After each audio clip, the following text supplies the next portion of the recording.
Il est -5 au cadran de l'horloge. Les 12 coups dans la nuit vont sonner. Nul n'y prend garde et nul ne s'interroge. Et c'était comme ça au temps de Noé. Les hommes mangeaient, buvaient et bâtissaient. Pas le temps de penser à l'éternité.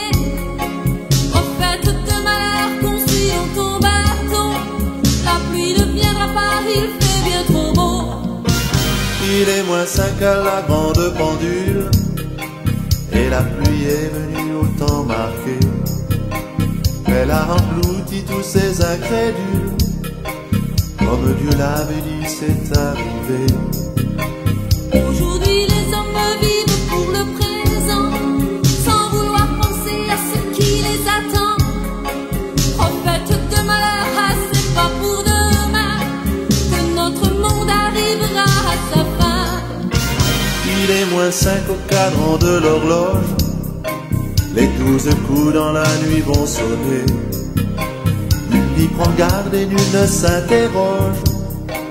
Mais souvenez-vous du temps de Noé. Notre terre est réservée pour le feu du ciel. Ce que Dieu a décidé arrivera.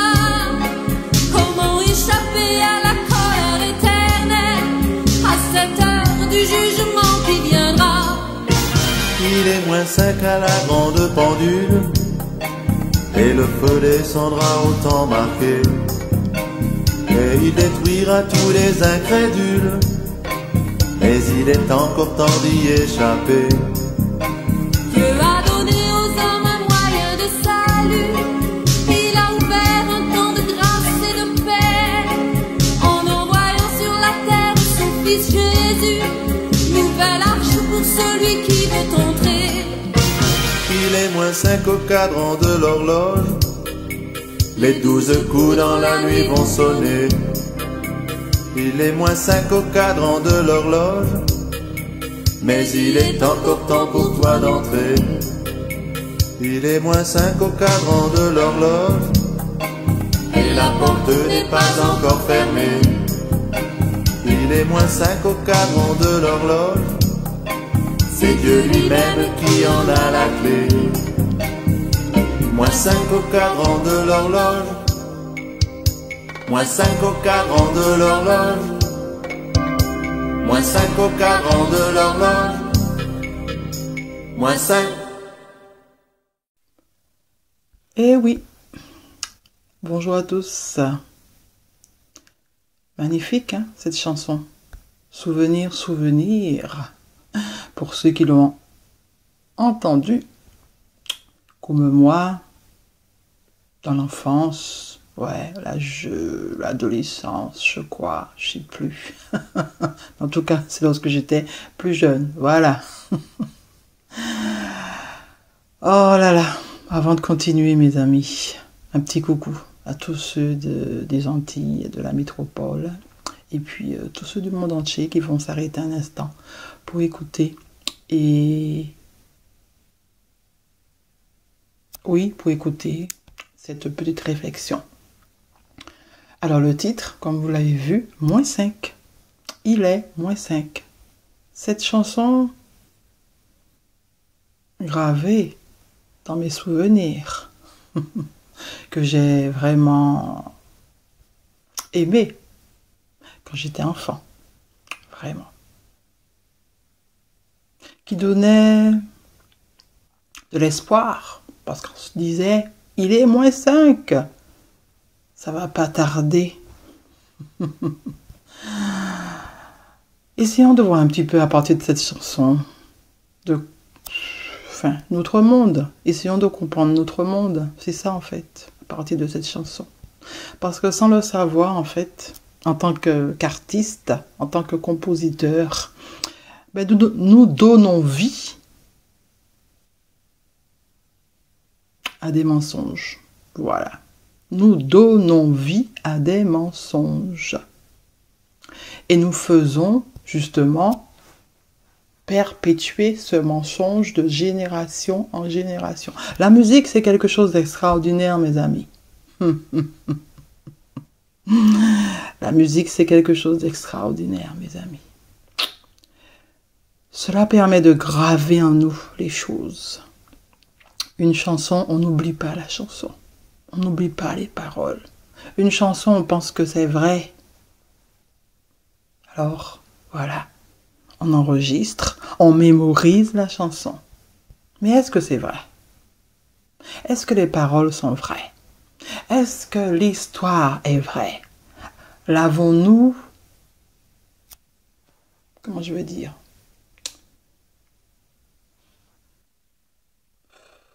Avons-nous fait une enquête? Avons-nous fait des recherches pour savoir vraiment de quoi parle la chanson? Parfois, bon, une chanson, c'est juste pour s'amuser aussi, hein. Ouais, ça parle pas de faits réels. Tout à fait, je suis d'accord. Mais des fois, la chanson parle de faits réels. Et celle-là, ben, je crois que j'ai toujours pensé que ce sont des faits réels. Voilà, ce qui s'est passé et ce qui se passera. Parce que c'est ce que cette chanson raconte. Il est -5, on va voir, pas toutes les paroles, hein, mais voilà. Là où j'ai quand même une interpellation. Il est -5 au cadran de l'horloge. Les 12 coups de la nuit vont sonner. Il est -5. Depuis mon enfance, hein, il était -5. Hein. Aujourd'hui, il est quelle heure, mes amis? À l'horloge du ciel. Il est toujours -5? Je sais pas. Hein. Je ne sais pas. À vous de voir, à vous de décider. En tout cas, pour moi, l'horloge a dû s'arrêter un instant. Je sais pas. Nul n'y prend garde et nul ne s'interroge. Et c'était comme ça au temps de Noé. Les hommes mangeaient, buvaient et bâtissaient. Pas le temps de penser à l'éternité. Au temps de Noé, ils pensaient déjà à l'éternité? Quelle éternité? Au temps de Noé, qu'est-ce qui s'est passé au temps de Noé? Avez-vous fait une enquête pour savoir? Avez-vous cherché dans la parole pour savoir? Cherchez, hein. Il faut chercher pour savoir ce qui s'est passé réellement. Est-ce que les gens mangeaient, buvaient, bâtissaient? Est-ce que c'est écrit dans la parole? Hein? Il faut regarder. Hein.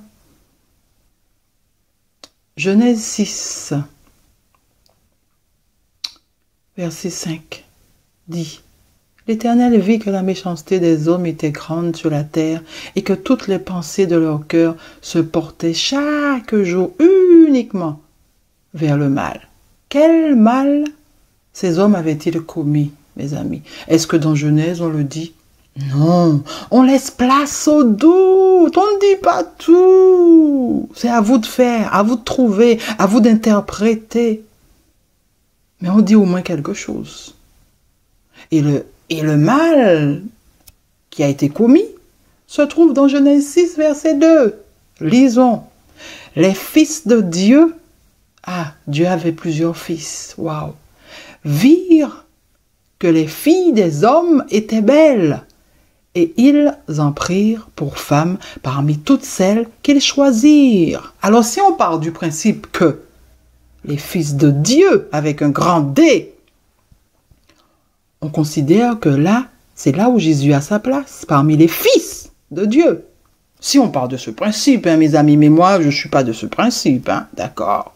Pour moi, les fils de Dieu et les filles des hommes représentent deux races. Ok? D'hommes. Mais c'est la couleur qui différencie. Et tout cela, c'est dans la parabole. On cache tout. Ok? Voilà. Alors, le mal qui a été fait, c'est quoi? C'est un mélange. Où a-t-on vu dans Genèse 6 ce que les hommes de ce temps ont fait? Où a-t-on vu ça?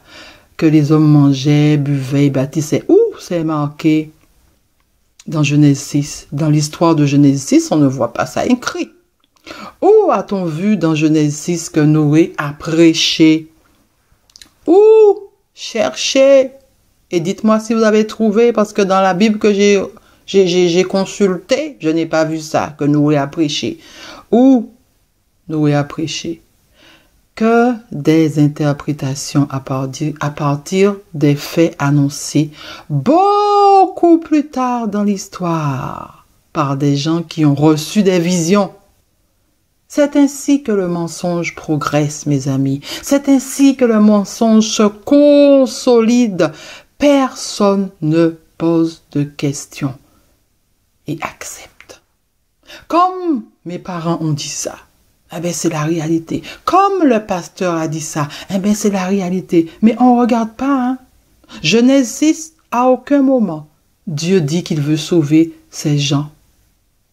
À aucun moment, Dieu dit le mal que ces gens ils ont fait. À aucun moment dans la parole on parle de ce qu'ils ont fait. Ils mangeaient, ils buvaient, ils voyaient Noé en train de construire. À aucun moment on ne voit pas ça. Non, Dieu dit simplement, tu construis ton bateau. Et les autres, je vais les détruire. Point. C'est ce que Dieu dit. Ce Dieu qui nous a été donné, bien entendu, hein, mes amis, parce que pour moi, celui qui nous a donné la vie n'est pas l'auteur de ce massacre. Parce que c'est un massacre. Bien caché derrière Dieu. Le mal que ces hommes ont commis, c'est le mélange, le métissage. Et rien d'autre, mes amis. C'est ce qu'on vous annonce dans le verset. Il y a eu relation entre deux races humaines de couleurs différentes. Qui sont ceux qu'on appelait les fils de Dieu et qui sont ceux qu'on appelait les fils des hommes. Mes amis, il fut un temps où il fallait pas ce mélange, hein, mes amis. Il fut un temps où il fallait pas ce mélange. Tout est écrit en parabole. Moi, je connais pas l'histoire. Cette histoire qui se cache derrière ce fait de Noé. Dans la chanson de Dernier Moïse, et la pluie est venue au temps marqué. Elle a englouti tous ces incrédules. Oh là là, fiche que c'est dur. Qu'est-ce que ces incrédules? Les incrédules, ce sont quoi? Ça veut dire quoi, des incrédules à cette période de Genèse 6? Le monde vient d'être fait. On est toujours dans Genèse, hein? Le monde vient d'être fait. D'après ce que la parole nous dit, là, il y a déjà des incrédules. Et même pire, dans le Nouveau Testament, on appelle ces personnes des impies. Alors, allons regarder qu'est-ce que ça veut dire, ces deux mots. Parce qu'en Genèse 6, avoir déjà des gens comme ça, waouh, le mal, il a été très vite, hein, très vite. Impie, athée, incroyant, qui méprise la religion en plus. Waouh! Incrédule. Qui met en doute les croyances religieuses. Il y avait déjà des religions là, oui. Ce qui est difficile à convaincre. Celui qui est difficile à convaincre. Ben oui, hein. Aïe, aïe, aïe. C'est bizarre, hein, d'utiliser ces genres de mots déjà. Des impies, des athées. Ça veut dire qu'on voulait forcer ces gens à accepter des croyances alors. Je vous dis que tout est autour de la religion. Les gens ne veulent pas accepter cette évidence. C'est la religion qui a le pouvoir. Même là, en Genèse 6, elle est déjà présente. Puisque Dieu a englouti tous ces incrédules, ces gens qui étaient là, voilà, qui mettaient en doute les croyances religieuses de ce pays, de cette époque. Attendez, mes amis. Encore une interprétation, hein. Voilà, je me pose des questions et puis, voilà. Qu'est-ce que ces mots viennent faire là? On va pas dire que c'est Dernier Moïse qui l'ont inventé, hein, puisque dans la parole, dans 2 Pierre 2, verset 5, il dit, s'il n'a pas épargné l'ancien monde, mais s'il a sauvé Noé, le 8e de quoi? Noé, c'était le 8e de quoi? Ce prédicateur de la justice, lorsqu'il fit venir le déluge sur un monde d'impies. Même pour Pierre, ces gens qui ont été détruits là, C'était un monde d'impies. Un monde qui mettait en doute des croyances religieuses. Un monde qui était difficile à convaincre. Un monde qui était difficile à convertir, mes amis. Ce monde-là a été détruit. Quelle histoire qu'on a cachée derrière cette parabole de Noé? Qu'on nous a fait croire que c'est celui qui nous a donné la vie qui a détruit des gens sans pitié. Aujourd'hui, mes amis, je ne crois plus à cette histoire de Noé.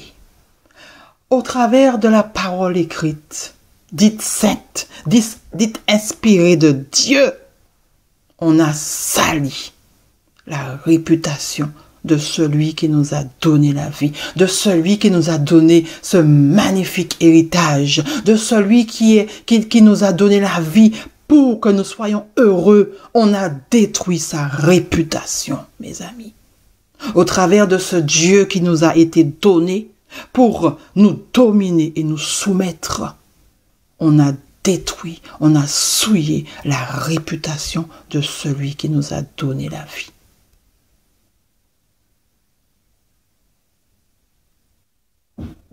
Quelle histoire se cache derrière cette parabole de Noé, mes amis? C'est la question qu'il faut se poser. Aujourd'hui, les hommes vivent pour le présent, sans penser à ce qui les attend. Du temps de Dany et Moïse, du temps de mon enfance, regardez la phrase qu'ils ont mis dans leur chanson. Les gens vivent pour le présent, sans penser à ce qui les attend. Qu'est-ce qui a changé, mes amis, aujourd'hui? Il y a quelque chose qui a changé? Il y a quelque chose qui a changé? Ah non, rien n'a changé. Le temps passe, mais rien ne change, mes amis. À chaque génération, qu'est-ce qui se passe? On nous fait quoi? La même histoire. On nous donne la même histoire. Et on quoi? La même histoire. Qu'est-ce qui nous attend, mes amis? Personne ne le sait. Tout est invention et théorie. Tout, mes amis. Quelle histoire se cache derrière cette parabole de Noé? Qui sont ces impies qui ont commis le mal? Qui sont ces impies qui se sont mélangés avec une autre race, qui ont été détruits? Si on croit que Dieu avait des fils, Jésus est parmi. Jésus a été avec une fille des hommes. Mais oui, puisque Jésus, c'est le Fils de Dieu. C'est là où il est.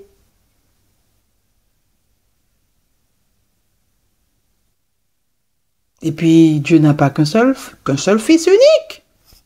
Il a encore d'autres. L'ange de lumière aussi, c'est son Fils, puisqu'il a créé toutes choses. Mes amis, oh là là. Qui est ce Dieu qui nous a été donné, mes amis? Définition de l'image d'un état unifié. Qui est ce Dieu qui a détruit des hommes? Qui est cet état? Qui est cet état unifié? Qui a caché derrière ce mot Dieu, qui a détruit des hommes parce que ces hommes refusaient d'être convertis. Parce que vaut mieux dire ça en premier lieu, ils se sont mélangés avec, l'autre race qui s'était interdit d'être mélangée. Ils se sont mélangés, ils ont désobéi. Et puis deuxièmement, ils ont refusé d'être convertis. Ils n'ont pas accepté d'être convertis. Qui est ce Dieu-là qui a détruit? En tout cas, ce n'est pas celui qui nous a donné la vie, mes amis. Ce n'est pas celui qui veut notre bonheur. Pas du tout. Ce n'est pas celui-là. Aujourd'hui, je le crois fermement. À vous de faire votre analyse. Il est quelle heure à l'horloge du ciel, mes amis? Dans mon enfance, il était -5. Aujourd'hui, je sais pas, hein. Est-ce qu'il est déjà minuit? Non, puisque c'est à minuit qu'il vient. Enfin, d'après les théories encore, hein, qu'on nous a données, hein. Voilà. Ah là là là là là là là là. 2023, sortons.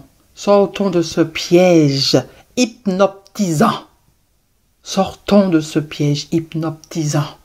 Sortons de ce piège qui veut nous dominer et nous soumettre à un maître qui est ce système pyramidal, patriarcal, civil et religieux. Sortons. Sortons, mes amis. Celui qui nous a donné la vie, nous a donné la liberté. Apprenons à vivre entre nous. Apprenons à accepter l'autre. Apprenons, si nous voulons être heureux ensemble, apprenons. Arrêtons de vouloir dominer, soumettre d'autres. Essayons d'arriver ensemble, de gagner ensemble. Faisons les choses pour que tous nous soyons heureux sur cette terre. Nous ne savons pas ce qu'il y aura après. Mais déjà, avant, maintenant, nous savons, nous connaissons cette vie. Nous sommes en train de vivre là. Déjà, prenons les bonnes décisions. Faisons les bons choix pour que nous puissions être tous heureux.